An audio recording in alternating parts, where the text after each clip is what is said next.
ഇറങ്ങിക്കോ. എത്രയായത്? 20. വെറുതെ കളിയതൊക്കെ. നാ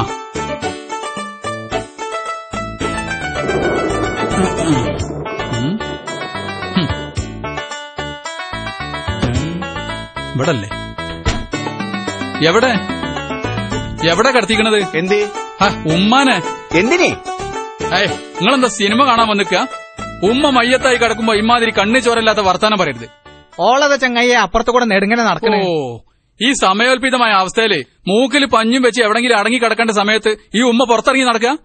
ഇതെന്താ ഇടപാടാ? നിങ്ങൾക്കൊന്ന് പറഞ്ഞു കൊടുത്തൂടെന്ന്? അല്ല, സത്യത്തിൽ പോസ്റ്റ്മോർട്ടത്തിന് കൊണ്ടായതാണോ? പുറത്തൊന്നും കാണാനില്ല. ഓ, നിങ്ങളും വന്നോ? അത് ശരി. അപ്പൊ ബാക്കിയുണ്ടല്ലേ? വിഷമിക്കണ്ട. വിഷമുണ്ട് ബാക്കി ആയല്. പറയണതുകൊണ്ടൊന്നും തോന്നരുത്. ഇക്കാര്യത്തിന് വന്നാല് 2-3 ദിവസം മനക്കടാ. അങ്ങനെ എത്ര വരവായി. It is very genius. വളരെ മോശം. നിങ്ങൾ മയ്യത്തായിരുന്നെങ്കിലേ ഒരൊറ്റ ദിവസത്തെ മനക്കട് മതിയായിരുന്നു. പിന്നൊരു കാര്യം, അറിയാത്ത പണിക്ക് നടക്കരുത്. മറ്റുള്ളവരുടെ മുമ്പിൽ വെറുതെ നിർവാങ്കിതയാവരുത്. മരിക്കാൻ അറിയില്ലെങ്കിൽ അതിനുള്ള വഴി ഞാൻ പറഞ്ഞുതരാ. എല്ലാരും കൂടി തടഞ്ഞു വെച്ചതുകൊണ്ടാണല്ലോ ഇന്നത്തെ കിണറ്റിൽ ചാടൽ പരിപാടി മുടങ്ങിയത്. അടുത്ത പ്രാവശ്യം അതുണ്ടായത്. ഒരൊറ്റ കുറച്ചിലും ഒരൊറ്റ ചാട്ടവും. പിന്നെ തിരിഞ്ഞു നോക്കണ്ട. പിന്നെ തൂങ്ങിച്ചാവാനാണെങ്കിൽ പണി തീരുന്നത് വരെ ഒരു മനുഷ്യനോട് മുണ്ടിപ്പോരുത്. വിഷം കുടിക്കാനാണെങ്കിൽ അതിൽ കുറച്ച് പാലും കുറച്ച് പഞ്ചാരയും കുറച്ച് അണ്ടിപ്പരിപ്പും കുറച്ച് മുന്തിരിയും വേണമെങ്കിൽ കുറച്ച് ബൂസ്റ്റും കൂടി കലക്കിക്കോളി. Boost is the secret of my allergy എന്നാണല്ലോ.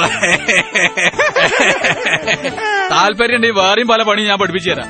പക്ഷെ ചെയ്യാണ്ടിരിക്കരുത്. എന്റെ കുരുത്തകേട് പറ്റും. പോണ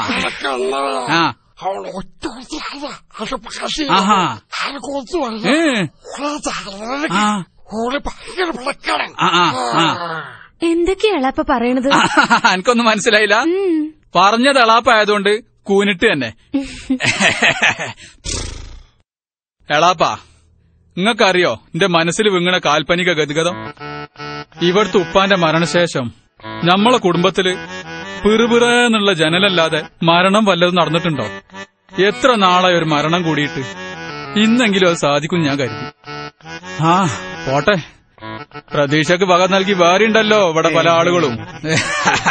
ആദ്യം ഞമ്മളെന്നെ ആവും എളാപ്പ. എളാപ്പ നിങ്ങൾ ചൂടാവില്ലേ, അതൊക്കെ ശരിയാവൂ. പിന്നെ ആലിക്കുട്ടിയാ മോനെ, എളാപ്പ കഴിഞ്ഞാൽ പിന്നെ അടുത്ത ചാൻസ് ഞമ്മക്ക.